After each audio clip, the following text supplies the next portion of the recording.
Hey everyone, it's the Eclectic Handyman. Here today we're going to change the pads and rotors on my 2009 GT500 KR or any S197 generation Mustang. Let's get into it.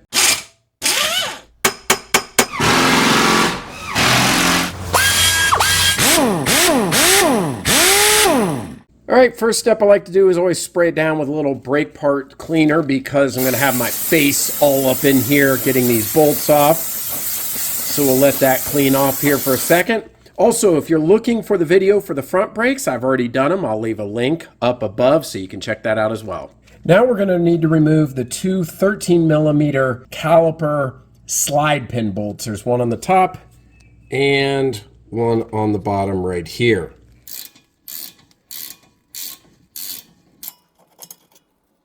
And then repeat for the bottom.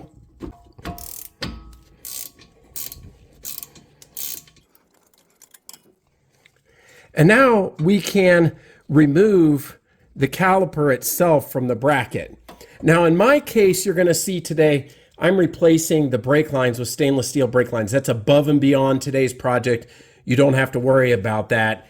So I just want to show you what the procedure would look like if you're going to work on this while it's hanging.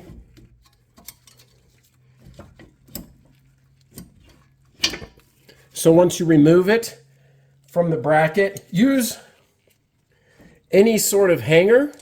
I have one here from a kit. We just don't want it hanging on that brake line. Find a convenient spot kind of out of the way where it's not hanging and putting pressure on the existing brake line like that, and then we can continue work. So when replacing the rotors, we also have to remove this bracket. There's two 15mm bolts. Let's take those off next. At this point, we can also remove the existing brake pads, and you can always check them out. This one still actually has quite a bit of wear. The fronts were much worse. Same thing, they should just pop right off. Inside's a little bit more worn. Now those 15mm bolts on the back side here, one right here and one right here. Now those are put in with Loctite. So either use a large 1/2" socket wrench, or if you can get a impact in there, that'll be helpful too. Since I have the caliper off, which will be easier to demonstrate, I'll do just that.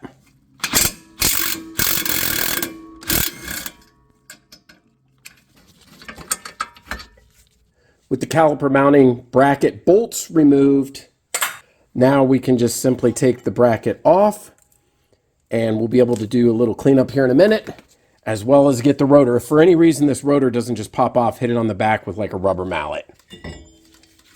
One other thing about the rotors, especially on the GT500 or GT or any Mustang, you can inspect for wear and turn them if you want. I just find it on a high performance car like this better to go with some new rotors. You know, even if you're going with a entry level, you can get something at advanced or online with a discount code and just save the hassle of having these things warp. Now it's time for some cleanup. All right, let's talk a second about a thorough brake job and a rapid one. If you want to test NASCAR pit crew style, you can change that rotor and pads and blaze through it, especially if you're not cracking any of the brake lines. And I bet like 10 minutes or less, so you can really blast through it. But the hallmark of a good brake job, if you're going to go to this effort and be DIY, is to go ahead and clean these up. Now, it doesn't take much. A good wire brush, some degreaser, some parts cleaner, a little bit of SIL-Glyde, which we're going to need anyway to put the pins back in, and maybe a little bit of brake fluid if you have some for lubricating some of the seals. We can do, you know, a little bit of elbow grease, maybe a half an hour, and really sharpen these things up. So I highly recommend spending that time, whether the front or back, if you have it, to go ahead and clean these up. One other thing about this, that the caliper may be hanging there at the car. You can still do all this. It's a little more cumbersome, but you can absolutely do all the cleanup on the car. Now this brake caliper mounting bracket will be off the car. If you're replacing the rotor, it'll be a little easier to clean regardless. So let's take a look at some of the disassembly. There are the pad clips. They just come right off gently. Try not to bend them. They just come right off. There's one on each side here, so we'll take those off. And then we're going to need to remove, you can just pull them out like that. The slides will clean these up, put new SIL-Glyde on them. There's one on each side there. Once these are removed, then you can really, there's no parts here that have any seals or such. You can really start to go to work with the wire brush to get all of the brake dust off. And you can alternate between using this and a little bit of brakes parts cleaner or some degreaser, and then get that cleaned up. As for the caliper, we'll need to be a little bit more careful because we have a seal right here. So you can't go to town with the wire brush, you'll rip that seal. So you have to be a little more methodical about how you clean this and use probably a little bit more of a rag and such. Now you can see here that the piston does have some surface rust, so I'm going to try to get a little bit of that off before pushing this back into the caliper, which we need to do regardless. But you can still get the other parts of the caliper. Again, you've got a seal right here as well, so you can pop that off and make sure that that doesn't get torn up. That's for the brake bleed. But again, as long as you don't, if you're leaving it on the car and haven't cracked that open, then you don't have to bleed the brakes later. Obviously, I will. I've got it spilling out everywhere because I'm putting new lines on it. So let's spend some time cleaning all of this up. And again, you could even use the wire brush on these clips, because check out the transformation when you clean these up. You're going from, like, already you can see that it's well worth a little bit of effort. Now, if your brake pads come with new clips, then you don't need to spend this effort, at least on this part, but mine do not. So I'll just clean up each side. Don't forget to spray down the hub as well, and we can clean this up just the same. And you can see that I get quite a bit of this dust off. And we can even use the wire brush on parts here as well. Again, it's going to take about a half an hour and do this. I'm not going to show all that on video. We're going to skip ahead to where it's already clean, and we need to push the piston back into the caliper. A few moments later. Before pressing the piston back into the caliper, I like to just take a little bit of fresh brake fluid and run it along the seal. Now the reason for this, and I just on the seal, is because as that collapses back in to the bore, I don't want it to bind up, and this will help lubricate it. Remember, that's what's on the inside of the seal anyway. And so I'll clean up any extra that got on the caliper itself. So get that done first, and then we'll take a look at the tools. As far as the tools go, we have a couple of options here. You can use a traditional universal block on the end of a 3/8 inch ratchet. I've done that for years on Honda Vone and Fords and such, but I finally went ahead and got a disc brake caliper tool set. This one's made by OEMTOOLS. It's pretty nice because it has all the different adapters. And as far as for a Ford, go to F, makes it easy. And this is the Ford adapter. Now the way this works is it's got this backing plate that'll apply pressure as we turn the piston in, because it screws in. It doesn't get pushed directly back. And the thing I found about like this one is that with all the strength, it takes a lot of pressure to push on it. So even when it's hanging on the car, this is possible, but I find it easier with these tools. There's a left hand and a right hand in this larger tool set. Make sure that's the screw direction, not the side of the car. So this is a right hand traditional screw, and we're going to use this one right here. The adapters are magnetized on the end, super simple. And the way this will go on is we'll take the backing plate, you slide it on like this, okay? We'll back it up, and then it puts the force naturally on it. So let's get that on like this. Now let's move these tools out of the way and put this on our caliper. And so these little notches go directly in the notches on the piston right here. There's two notches. Once you get that in place, it's a little more cumbersome than just the universal block, but once you get everything into place, it's a lot better of a tool. Now you're going to screw this part back to tighten and apply pressure. So here's the setup. I've tightened this by hand, and you can use the 22 millimeter wrench as well to get that tightened down, and you're supposed to hold it in place if it begins to move. But the idea here is that as we turn this with our hand, this way, the screw will apply pressure on the back plate and at the same time press the piston in. So let's go ahead and do this. Get a firm grip on the caliper as you're doing this and then begin to turn. Now I'm going to tell you again, it's not for the faint of heart to get that going. And the reason that you can't just turn it straight again is because it's a screw type. So you've got to turn this. And it's a very slow process. It's not like 3 screws and it's all the way in. But it is going in. There we go. Quick mention, I always like DIY projects to be done by everyone, but I've found over the years all the calipers in the rear that I've had to screw back in, it's a limiting factor. It really takes a ton of strength, even with the right tools and setup like this, especially when it's hanging in the car. So try to get the best leverage that you can. You could possibly do alternating tools that work better, like the universal adapter. This one, I wish you could use a wrench on it, but that's just to put pressure on the backing plate. Some of them on the end have a wrench head. That would work much better because I think you could get some really nice leverage versus this style. So if I had gone back, I may have gotten that type instead. But regardless, hopefully, again, this doesn't become a limiting factor for anybody. Just take your time, apply pressure, and eventually it should go back into the caliper. All right. There we go. We've got it all the way in. And one thing you're going to need to do, it's absolutely critical, is that these tabs must be directly up and down on the caliper for the notches of the brake pads to go inside. If they are off-centered, you can actually ruin the pad and the rotor. So make sure that those notches are straight up and down. And if they're a little bit off, like even this one looks just a tad off, you can go back in with the tool, and I'm just gonna move it back like a millimeter. There we go. I like that positioning a lot.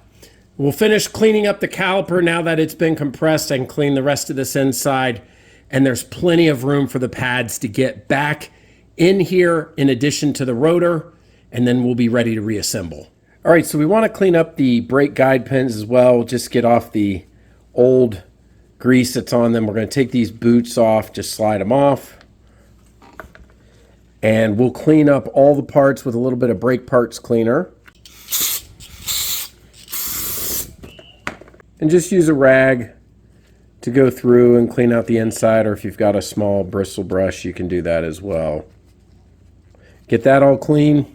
Also check and inspect to make sure there's no cracking on any of these boots, that they're intact and they just need cleaned up. If they have been compromised, you'll need to replace those, but typically if your car hasn't had any extreme mileage on it, these should be in good shape to clean up and then reuse.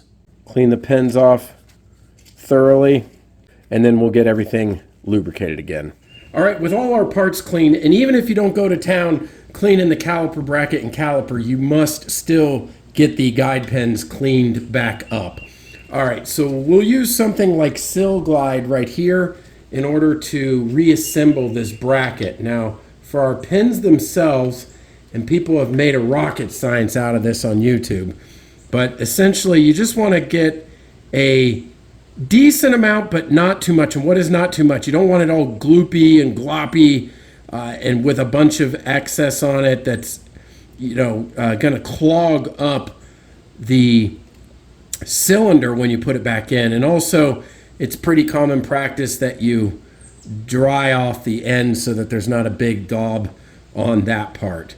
Once you have that, again, you can see right here, not too much. You take the boot, you can slide that back on. I did put some at the top right here, and it will slide on nicely.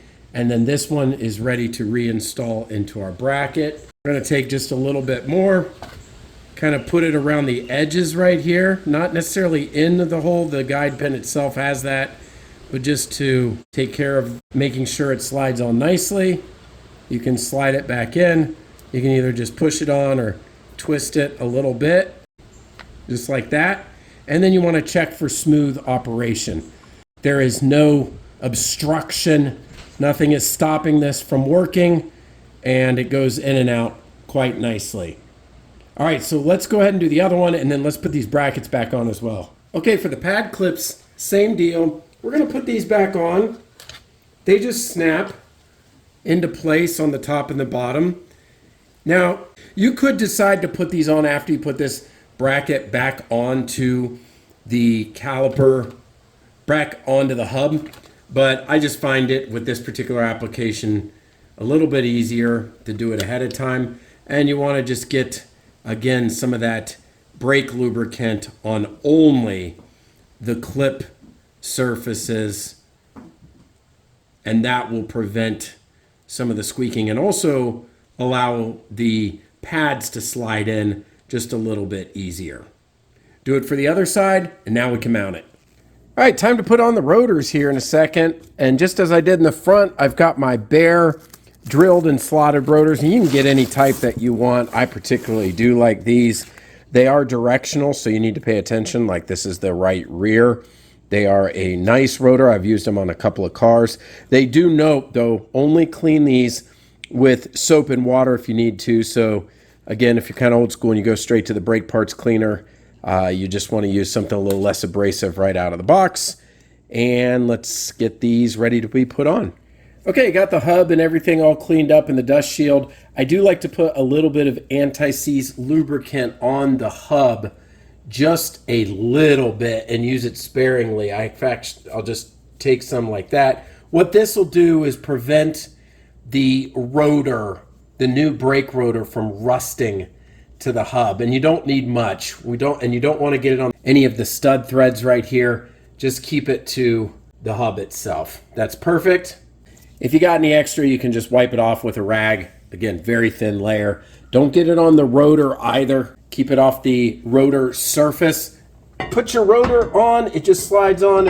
Again, if there were any retaining clips, you're not going to need those. And what I like to do for this next step, it'll stay on there pretty nicely, but just go ahead and use a lug nut as a means to an end to keep it in place. Now we're going to reinstall our caliper mounting bracket. The caliper mounting bolts will have some existing thread locker. Make sure to clean that off with a wire brush and add a fresh drop of new thread locker. Place the bracket back on the rotor, and you can begin by hand tightening the threads, making sure that they're going in the way they're supposed to. Get that bottom bolt in as well. We'll wrench them down hand tight. Love these Craftsman USA wrenches. Can even get the little hands in here to help out. All right, go all the way down.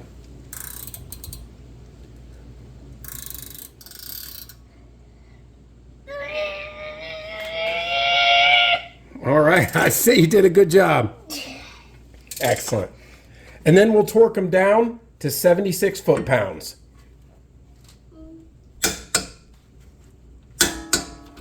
Here I have the 09 Ford service manual with the cutaway of the rear brake system and the different torque specifications, so you can pause it as needed, as well as some of the original part numbers. For my rear pads, going with the same as I did the front, these Hawk HPS. I've used them again on my old Cobra and the GT500 here. I really like these. Great stopping, good performance. So let's go ahead and get a little SIL-Glyde on here.